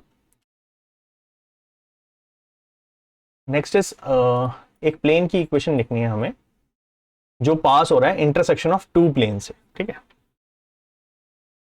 ये प्लेन को रिप्रेजेंट कर रहा है, पाई 1 जो लिखा हुआ वो प्लेन को रिप्रेजेंट करने के लिए दिया गया। ठीक है, ये प्लेन 1, तुम चाहो तो इसको बोल दो P1, तुम चाहो तो इसे बोल दो P2। ठीक है, ये थर्ड प्लेन है जिसकी इक्वेशन हमें लिखनी है, क्योंकि वो इन दोनों के इंटरसेक्शन से पास होना चाहिए, ये उसकी कंडीशन है। तो इसका एक बहुत सिंपल फॉर्मेट क्या रहता है, P1 plus lambda times P2। ठीक है, ये इक्वेशन फॉलो होगी। ठीक है, ऑफ कोर्स ये बात ऐसे कॉम्प्लिकेटेड वे में भी लिखेंगे, पर ओवरऑल अगर मैं कहूँ इक्वेशन कैसे लिखी जाती है, P1 plus lambda times P2। ठीक है, अब देखो पहला प्लेन जो होगा P1, उसकी इक्वेशन क्या होगी, मैं इसके वेक्टर और कार्टेशियन दोनों फॉर्म देने पड़ेंगे, तो मैं दोनों ले लेता हूँ। पहले वेक्टर फॉर्म के रिस्पेक्ट में बात कर लेते हैं। ठीक है, वेक्टर फॉर्म, तो वेक्टर फॉर्म में मान लो पहला प्लेन क्या लिखा हुआ है, R1 dot, sorry R dot, पहला प्लेन है तो N1 is equal to D1। ठीक है, ये पहले प्लेन की इक्वेशन है। सेकेंड प्लेन की इक्वेशन है R dot N2 is equal to D2। ठीक है, तो जो इक्वेशन रिक्वायर्ड इक्वेशन हो जाएगी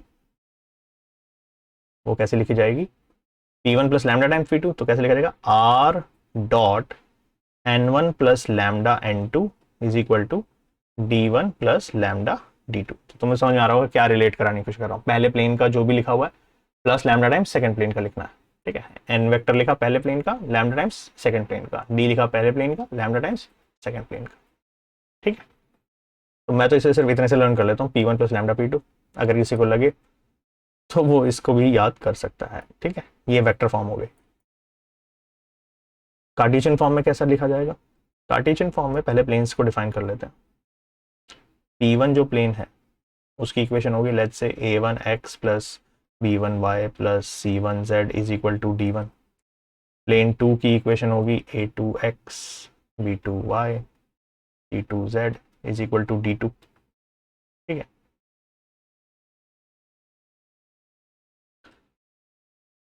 तो कार्टेशियन प्लेन में रिक्वायर्ड इक्वेशन क्या बन जाएगी हमारी, इंटरसेक्शन वाली जो चाहिए हमें, वो हो जाएगी A1 प्लस लैम्डा A2, वो कॉम्प्लिकेट हो जाएगा, तुम ऐसे ही लिख A1x plus B1y plus C1z, ये पहला प्लेन लिख लिया, plus lambda times second plane लिख लो A2x plus B2y plus C2z is equal to D1 plus lambda D2। ठीक है, याद करने के लिए देखो वैसे तो लेंदी है फॉर्म। ठीक है, रिलेट करके अगर थोड़ा याद करोगे तो ईजी रहेगा, P1 प्लस लैम्डा P2 से रिलेट करो उसे। ठीक है, पहला प्लेन लिखो प्लस लैम्डा टाइम्स दूसरा प्लेन लिखो, पहला D1 लिखा, लैम्डा टाइम्स दूसरा D1 लिख दिया। ठीक है, बन गया ये सारा कार्टेशियन फॉर्म, वेक्टर फॉर्म। चलो क्वेश्चन कैसे बनते हैं वो समझते हैं इस पे। अच्छा, क्वेश्चन में ना हमेशा लिखा ही होगा, जब भी इंटरसेक्शन की बात करें ना तुम्हारे दिमाग में फॉर्मेट चमकना चाहिए कि जब इंटरसेक्शन से निकालने वाला प्लेन की बात कर रहा है यानी lambda P1 plus lambda P2 वाले की बात चल रही है। क्वेश्चन पढ़ते हैं, find the vector equation of a plane passing through intersection of, दो प्लेन बोल दिए, एंड 1,1, वो 1,1 से पास हो रहा है, ऐसे प्लेन की स्पेसिफिक इक्वेशन लिखनी है। ठीक है, तो हमारी इक्वेशन लिखेंगे हम, डायरेक्टली फॉलो करेंगे। अब तो यहाँ पे ये N1 है, ये इसके साथ जो होता है वो n2 है, ठीक है। यहाँ पर राइट साइड में d1 होता है, इसका d2 है, ठीक है। तो रिक्वायर्ड इक्वेशन कैसी हो जाएगी,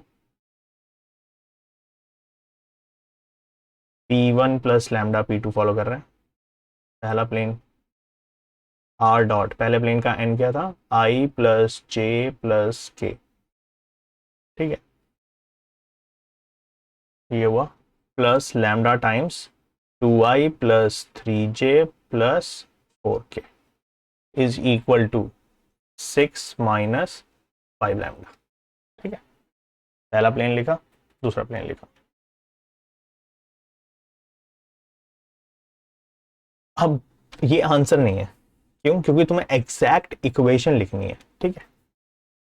तो समहाउ तुम्हें ये लैम्डा पता होना चाहिए, ठीक है। अब फिर ऐसा फॉर्मेट में क्यों नहीं बताया, लैम्डा एक बस पैरामीटर है, वो लैम्डा मिलेगा कैसे, हमेशा एक कंस्ट्रेंट गिवन होगी जिसके थ्रू तुम्हें लैम्डा मिलेगा। जैसे इस प्लेन इक्वेशन की कंस्ट्रेंट क्या है यहाँ पर इस क्वेश्चन के अंदर, कि वो एक पॉइंट से भी पास हो रहा है, इस पॉइंट से 1,1,1 से, यानी कि ये इस प्लेन पे लाई करने वाला पॉइंट है, एनी पॉइंट जो उस प्लेन पे लाई कर रहा है उसे हम आर वेक्टर से रिप्रेजेंट कर सकते हैं। तो यानी मेरे को पता चल गया कि ये मेरे इस क्वेश्चन का क्या है, आर है। अब मैं आर की value 1i 1j 1k put करके लैम्डा निकाल सकता हूं, और मैं इसमें यही करूंगा। आर की जगह मैंने क्या पुट किया, 1i plus 1j plus 1k। तुम कहोगे आपने तो मना किया था कि आर की वैल्यू, आर को आर ही रहने देते हैं, हाँ रहने देते हैं, पर लैम्डा निकालने के लिए तो एक बार निकालना पड़ेगा ना, एक बार तो वैल्यू डालनी पड़ेगी। आर तो प्लेन पे लाई करने वाला कोई भी पॉइंट हो सकता है, तो 1,1 भी उसको सेटिस्फाई करेगा। ये ऐसा है जैसे तुम्हारे को अगर मैं स्ट्रेट लाइन से रेट करूं, X plus Y equal to मान लो 2 है, और मैं पूछूं कि ये 1,1 से पास हो रहा है या नहीं हो रहा, तो तुम कैसे चेक करते थे, इसमें डाल के चेक करते थे ना।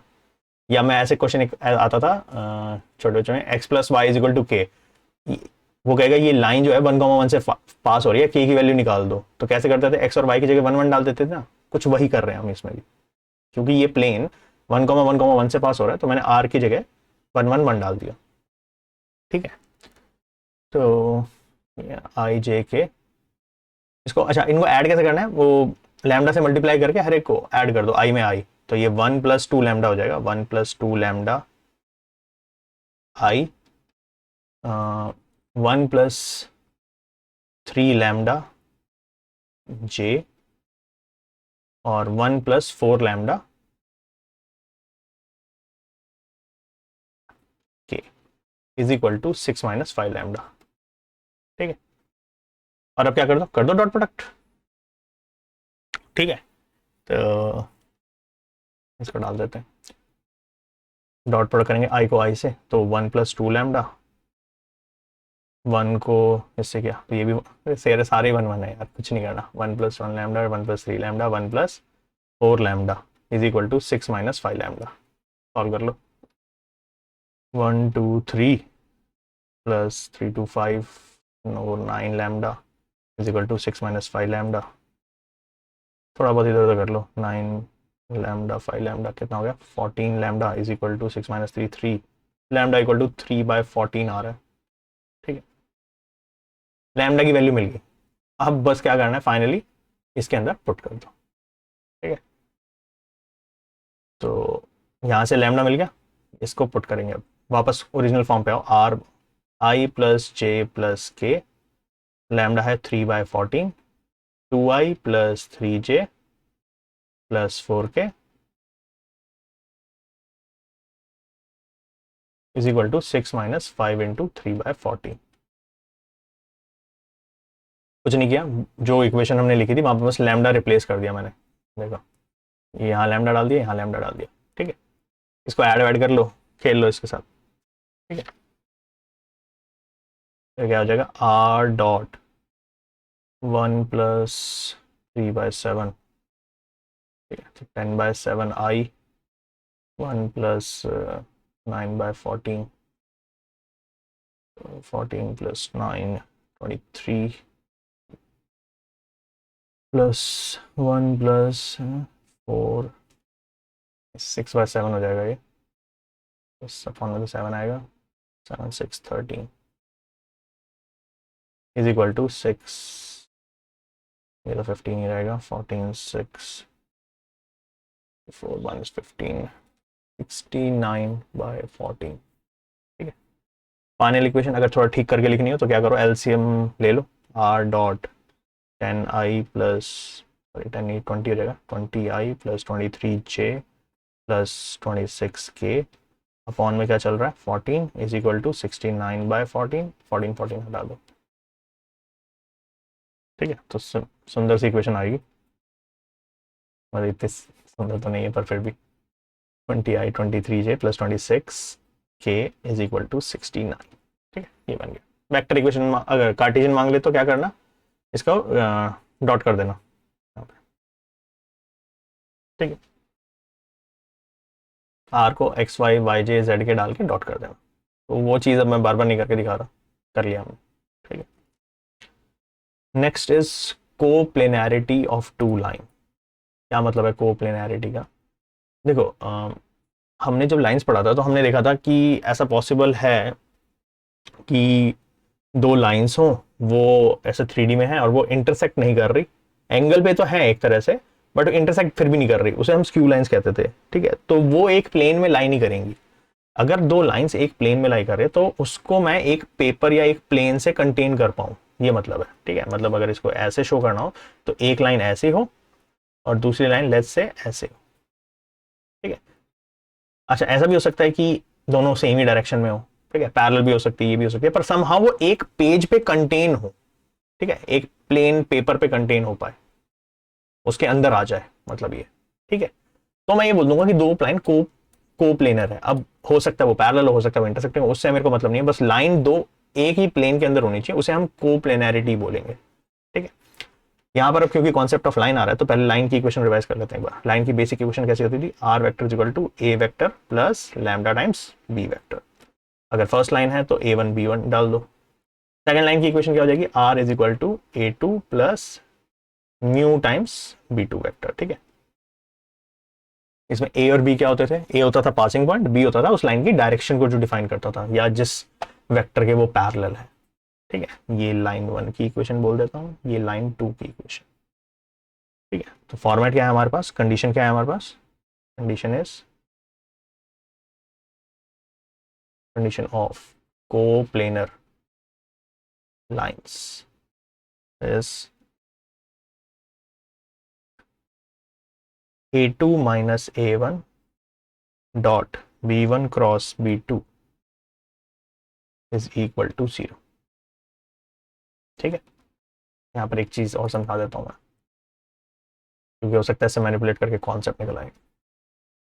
देखो इस यहाँ पे पासिंग पॉइंट तो यहाँ मान लो इसमें थोड़ी देर के लिए मैं लाइन ऐसे एक लाइन ऐसे ले लेता हूँ। ठीक है, ये लाइन 1 है, ये पासिंग पॉइंट, ये पासिंग पॉइंट, बी उसकी डायरेक्शन होती है। ठीक है, ये लेट्स से ये बी डायरेक्शन है, b1 b2। ठीक है, मुझे बता b1 क्रॉस b2 क्या कर रहा होगा, अभी हमने क्रॉस प्रोडक्ट की बात की थी, b1 cross b2 cross product क्या देता है हमें, क्रॉस प्रोडक्ट हमें देता है एक ऐसा वेक्टर जो उन दोनों वेक्टर के परपेंडिकुलर हो, यानी कि एक तरह से समझो तो क्या वो नॉर्मल वेक्टर नहीं दे रहा। तो इसमें यहां पर एक कॉन्सेप्ट निकल के आता है कि जो नॉर्मल वेक्टर है प्लेन का, जिस प्लेन में वो लाई कर रही है, नॉर्मल वेक्टर किसका, नॉर्मल लिख देता हूं, normal vector of plane containing both lines, कैसे मिलेगा, b1 क्रॉस b2 से। ठीक है,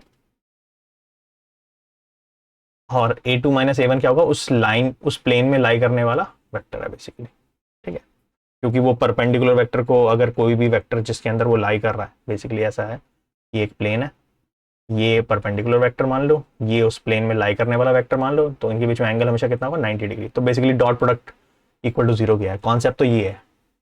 ठीक है, और जो तुम्हें ध्यान रखना है वो चीज ये ध्यान रखनी है, क्योंकि क्वेश्चन ऐसे बनाया जा सकता है कि एक लाइन की इक्वेशन, एक प्लेन की इक्वेशन लिख दो जो जिसके अंदर ये दोनों लाइन लाई कर रही हो।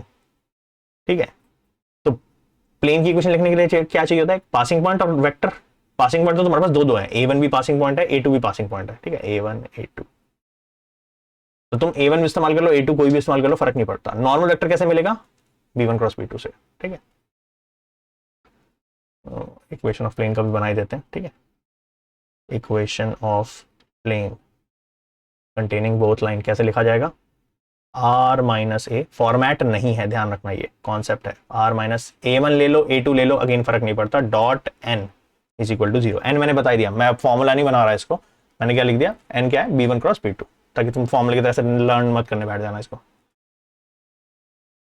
चलो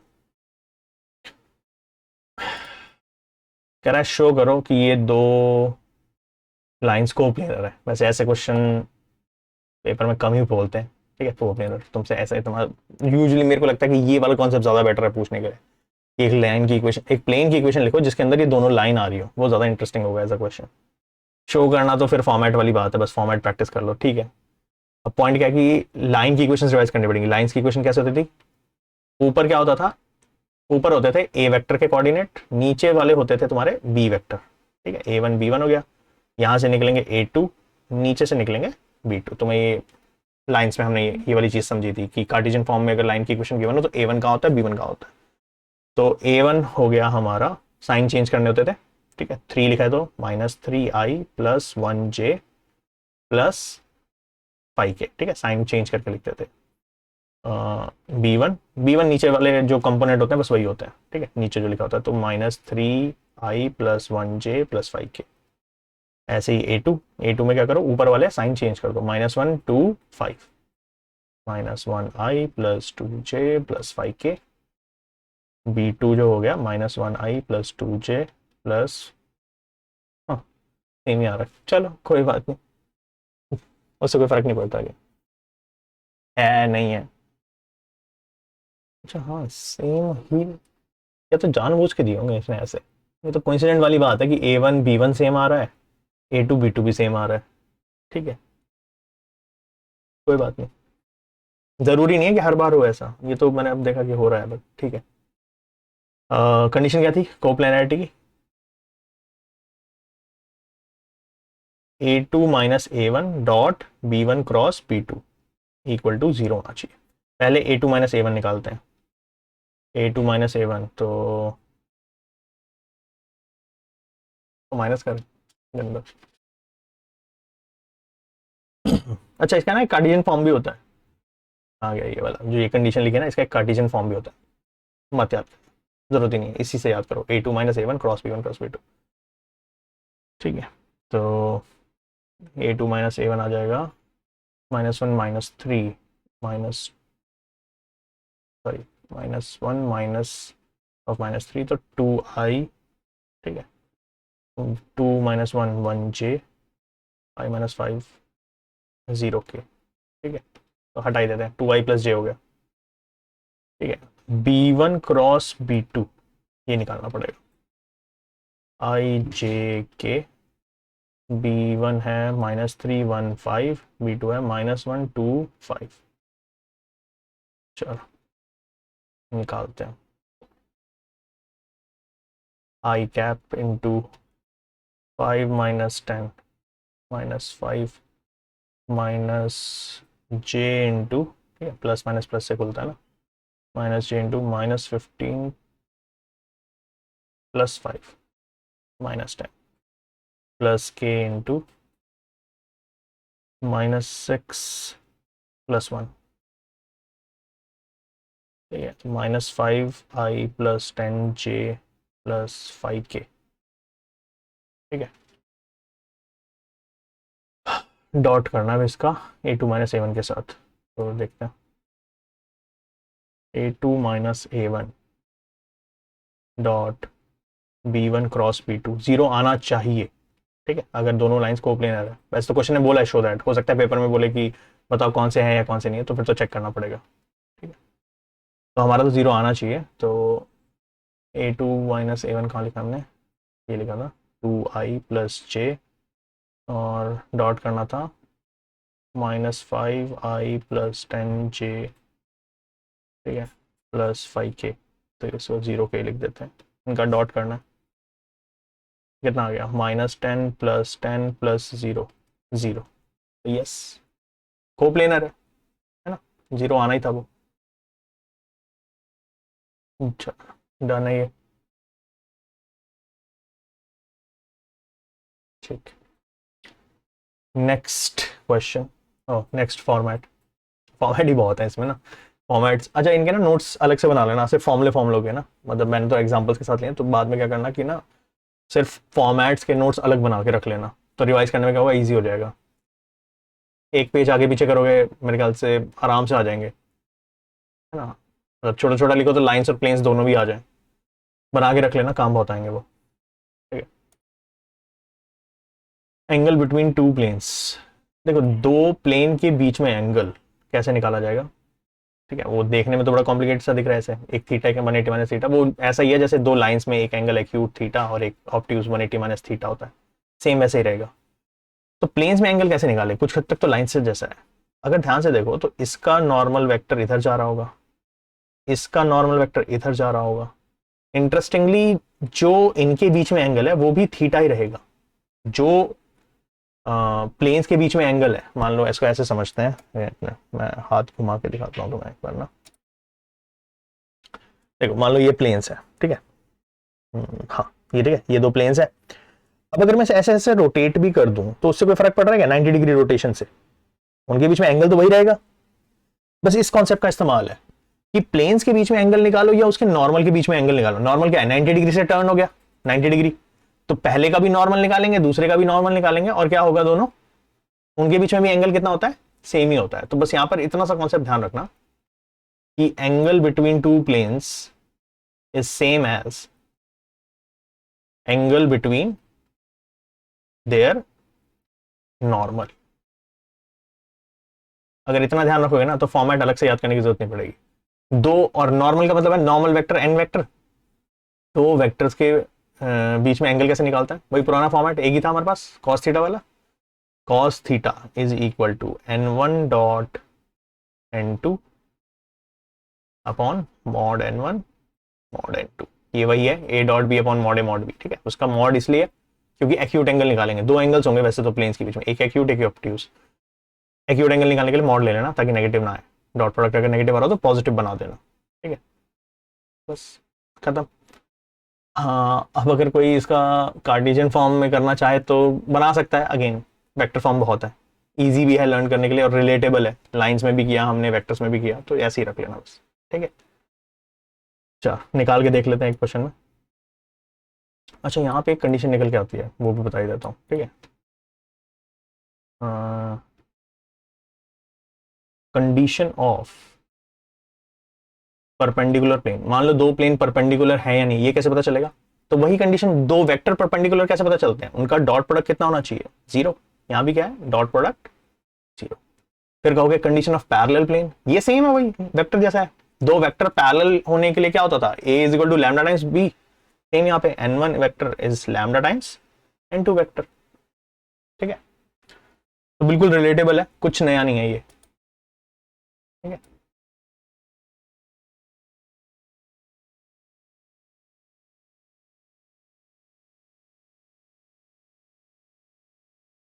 चलो डन है ये, अब कर लेते हैं।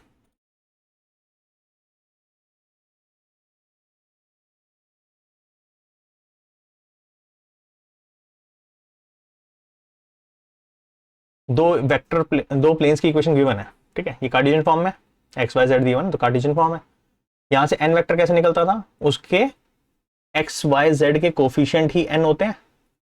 तो पहला वाला n1 वेक्टर आइडेंटिफाई करो, क्या होगा, 2i plus 1j minus 2k। दूसरा वाला n2 vector 3i minus 6j minus 2k। इनका डॉट प्रोडक्ट निकालो, n1 dot n2, 6 minus 6 minus 4 plus 4 basically. ठीक है, तो कितना आ गया, 4 ही आ गया। n1 का मैग्नीट्यूड निकालो, n2 का भी मैग्नीट्यूड निकालो, 2 स्क्वायर 2 स्क्वायर 4 4 4 8 8 1 9 3 आ जाएगा। ठीक है, इसका मैग्नीट्यूड निकालोगे तो 3 स्क्वायर 9 प्लस 9 प्लस, सॉरी ये ऐसे कर लेते हैं, 6 स्क्वायर 36 प्लस 4 40 49, ये 7 आ जाएगा। ठीक है, बस लगा दो formula, cos theta is equal to n1 dot n2 upon mod n1 mod n2, और उसका भी मॉड, मेक श्योर पॉजिटिव है, तो 4 अपॉन मॉड ऑफ 4 अपॉन नीचे कितना आ गया 21, तो थीटा कितना आ गया, cos इनवर्स 4/21, ठीक है।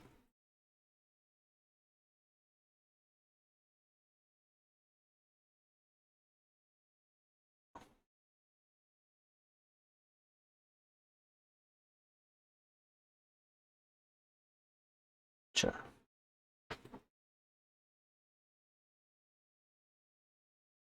ठीक है। Next, distance of a point from a plane. हमने ना स्टार्टिंग जब की थी तब हमने डिस्टेंस फ्रॉम ओरिजिन देखा था, तो ओरिजिन वाला तो फिर भी ठीक है, तो उसमें तो एक स्पेसिफिक था कि प्लेन की कार्टेशियन इक्वेशन लिखनी है, दोनों side magnitude of N vector से डिवाइड कर दो। अब ये किसी भी रैंडम पॉइंट से बात कर रहा है, लेट्स से तुम्हें x1 y1 z1 से प्लेन की इक्वेशन निकालनी है। इस पर्टिकुलर फॉर्म के लिए मैं रिकमेंड करूंगा कि तुम कार्टेशियन फॉर्म से याद रखना इसका, ठीक है। वेक्टर फॉर्म से कॉम्प्लिकेटेड है, तो कार्टेशियन फॉर्म बेटर रहेगा इसमें, ठीक है, इस पर्टिकुलर फॉर्म में, ठीक है। तो प्लेन की इक्वेशन मैं क्या अज्यूम कर रहा हूं, इस प्लेन की इक्वेशन क्या है मेरी, ए एक्स प्लस बी, यहाँ पे कैपिटल लिखा है, चलो मैं कैपिटल लिख देता हूँ, A X plus B Y plus C Z is equal to D. तो वो जो डी को लेफ्ट में लेके आओगे तो वो माइनस डी हो जाएगा, ठीक है, तो ये माइनस डी इसलिए लिखा गया, ठीक है। ये प्लेन की इक्वेशन है, ये हमारा पासिंग पॉइंट, ये पासिंग पॉइंट कह रहा हूँ, ये हमारा पॉइंट है जिससे हमें डिस्टेंस निकालना है, ये डिस्टेंस निकालना है कितनी दूर है।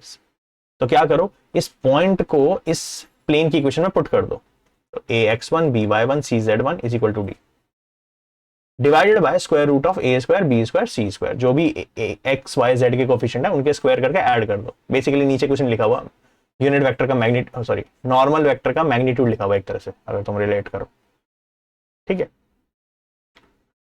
तो इसको फॉर्मेट की तरह डायरेक्ट लर्न करना है, डायरेक्ट कर लेना, थोड़ा सा रिलेट करके करना है तो रिलेट करके करना ना, कि पॉइंट को, न्यूमरेटर क्या है, पॉइंट को उठा के प्लेन में डाल दो, डिनोमिनेटर क्या है, एक्स वाई जेड के कोफिशिएंट्स का स्क्वायर करके स्क्वायर रूट मैग्नीट्यूड जैसा, ठीक है। क्वेश्चन कर लेते हैं एक, d इज इक्वल टू, पहले तो ये वेक्टर फॉर्म में गिवन है, तो वेक्टर फॉर्म से कार्टेशियन फॉर्म बनाने में कितनी लगती है, इसको एक्स आई वाई जे जेड के ला लोगे तो आई की जगह बस x आ जाएगा, 6x minus 3y plus 2z, मतलब आई जे के को एक्स वाई जेड से रिप्लेस कर दो, इज इक्वल टू 4 बन गई कार्टेशियन डाल, और इसको लेफ्ट में ले आओ, d को -4 इक्वल टू 0 हो जाएगा, यानी लेफ्ट में लेके आओगे तो बस। अब डाल दो डिस्टेंस इज इक्वल टू, इसमें पॉइंट डाल दो ये वाला उठा के इस इक्वेशन में, तो 6 into 2 plus -3 into 5 minus plus 2 into -3 upon and -4, ठीक है, इज इक्वल, एंड डिनोमिनेटर में आ जाता है इसके कोफिशिएंट्स एक्स वाई जेड के कोफिशिएंट्स का स्क्वायर करके स्क्वायर रूट,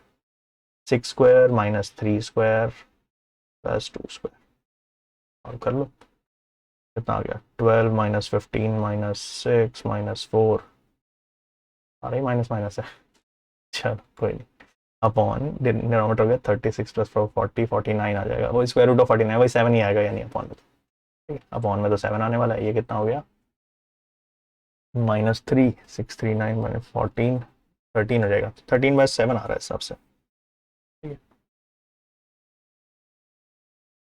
तो मॉड लिया ना, वो नेगेटिव है ना, तो मॉड ले लेना, डिस्टेंस नेगेटिव नहीं होता इसलिए मॉड लिखा जाता है इसमें, ठीक है।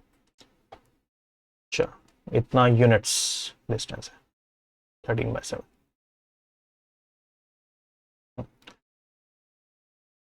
लास्ट फॉर्म, इस मतलब प्लेन्स के अंदर हमारे पास जो लास्ट फॉर्म है वो है angle between a line and a plane. एक लाइन और एक प्लेन के बीच में कितना एंगल, अब दो टॉपिक मर्ज हो रहे हैं, लाइंस और प्लेन्स, ठीक है। देखो लेट्स से पहले तो ये समझ लेते हैं, ये लाइन है, प्लेन तो दिख ही रहा है तुम्हें, ठीक है। इन दोनों के बीच में अगर प्रिसाइसली देखें, यहाँ पर इसने थीटा बीटा दिया ना, थोड़ी देर के लिए भूल जाओ अभी इसे, थीटा बीटा इसको भूल जाओ, कोई एंगल नहीं अभी तुम्हारे लिए, ठीक है। लाइन और प्लेन के बीच में ये एंगल है, मतलब लाइन ऐसे ना उसको प्लेन को काटते हुए से जा रही है ना, इस तरह से ऐसे, तो ये एंगल हमें निकालना है, ठीक है, ये ध्यान रखना। अच्छा ये प्लेन है तो नॉर्मल परपेंडिकुलर होगा, ठीक है, टोटल यहां पर मैं बोल दूं, यहां पर ये एंगल जो होगा वो 90 डिग्री है, ठीक है। मैं अगर इस एंगल को थीटा बोलता हूं तो इस एंगल को 90 माइनस थीटा बोल सकता हूं कि नहीं बोल सकता, इंटरेस्टिंगली हमें निकालना 90 माइनस थीटा वाला पार्ट है, ठीक है। या बेसिकली ये क्या है, एक तरह से इस एंगल को अल्फा भी बोल सकते हो तुम, ठीक है, ठीक है। हमें अल्फा निकालना है बेसिकली 90 माइनस थीटा, ठीक है। इसने उल्टा कर रखा है काम, एक काम करो जो एंगल निकालना है ना, इसको भूल ही जाओ, छोड़ो। जो एंगल निकालना है वो अल्फा है, यानी ये एंगल 90 माइनस अल्फा। ठीक है, हम उल्टा करते हैं, लाइन और प्लेन के बीच में एंगल निकालना है, तो नॉर्मल और लाइन के बीच में कितना एंगल है, 90 माइनस अल्फा की। ठीक है, ये हुआ। अब देखो, प्लेन की इक्वेशन है R dot N is equal to D, line की इक्वेशन है ए प्लस लैम्डा बी। ठीक है, एन नॉर्मल वेक्टर है, A passing point, B line की डायरेक्शन। अगर मैं तुम्हें कहूं कि नॉर्मल और लाइन इनके बीच में एंगल निकालना है, तो नॉर्मल तो एन वेक्टर से रिप्रेजेंट होता है, लाइन की डायरेक्शन बी वेक्टर से आती है, तो इनके बीच का एंगल निकाला जा सकता है। ठीक है, वो एंगल हमारा थीटा है। ठीक है, तो cos थीटा कैसे निकलेगा, दो वेक्टर्स के बीच में एंगल कैसे निकालते हैं, उनका dot product divide by magnitude of B magnitude of N. ठीक है, उनका मैग्नीट्यूड का डिवाइड कर दो। लेकिन इंटरेस्टिंगली ये थीटा है क्या, ये थीटा एक्चुअली तो 90 माइनस अल्फा है ना। ठीक है, तो थीटा की जगह मैंने क्या लिख दिया, 90 माइनस अल्फा। अब cos 90 माइनस अल्फा क्या हो जाता है, साइन अल्फा। तो यहां पर बस इनडायरेक्टली याद क्या करना है, सेम फॉर्मेट है जो दो वेक्टर के बीच में एंगल निकालने वाला होता है, बस कॉस नहीं, यहां पे क्या चलता है, साइन। बस इस चीज का ध्यान रखना। आया कैसे वो मैंने बता दिया, क्यों, क्योंकि यहां पर जो थीटा है वो रिप्लेस हो गया 90 माइनस अल्फा, और फिर हमने cos 90 minus alpha is sine alpha लिख दिया। ठीक है, कॉम्प्लीमेंट्री एंगल प्रॉपर्टी। ठीक है, तो दो, एक प्लेन और एक लाइन के बीच में एंगल निकालना है, मतलब नॉर्मल और बी के बीच में एंगल निकालेंगे, और उसका 90 में से माइनस कर दिया, तो बेसिकली उससे निकाला हमने। क्वेश्चन करके देख लेते हैं एक बार। बी वेक्टर कहाँ होता है, लाइन के, इसमें नीचे लिखा होता है, ये बी वेक्टर है। नॉर्मल वेक्टर, इसके कोफिशिएंट्स लिख लेते हैं एक बार। B vector is 2i 3j 6k। Normal vector 10i 2j 20 लिख दिया, 2j माइनस 11k। ठीक है, इन दोनों के बीच में एंगल निकालना है, लेकिन इंटरेस्टिंगली प्लेन का एंगल क्या होगा हमारा, अल्फा लेंगे हम यहाँ पे ना, बेसिकली साइन लेंगे हम उसमें यहाँ पे, तो साइन अल्फा। ठीक है, ये काम करो, हेडिंग में डाल देता हूँ, angle between line and plane, और इसको हम अल्फा से रिप्रेजेंट कर रहे हैं। ठीक है, नोट्स बनाओगे तो डाल लेना, हम अल्फा निकालना है यहाँ पे। ठीक है, तो sign alpha is equal to dot product in दोनों का। ठीक है, बी डॉट एन करना है, मैग्नीट्यूड से डिवाइड करना है। पहले बी डॉट एन निकाल ही लेते हैं। बी डॉट एन कितना हो गया, 20 plus 6 minus 66, magnitude of B 36 40, अरे यार ये तो बार बार 7 है भाई। मैग्नीट्यूड ऑफ एन, ये बड़ा आएगा है ना।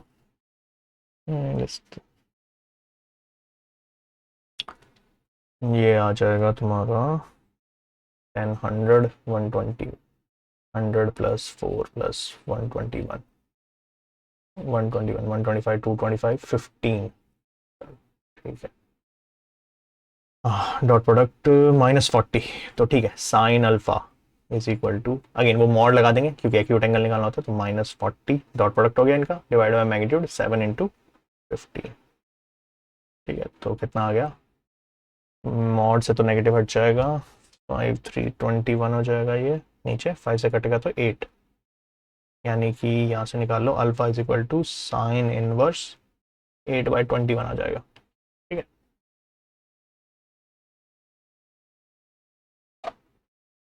डन।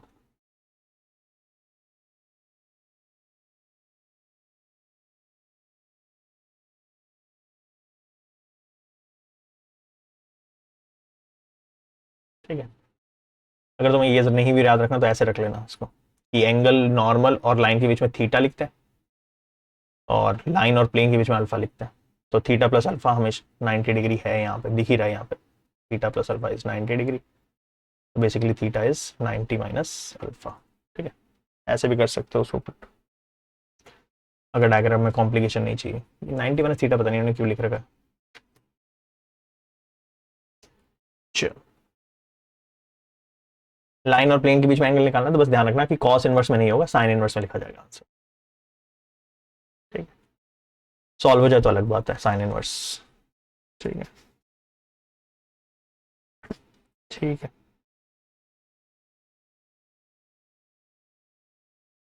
आज के लेक्चर में इतना ही करते हैं, काफी लंबा ही हो गया लेक्चर आई थिंक।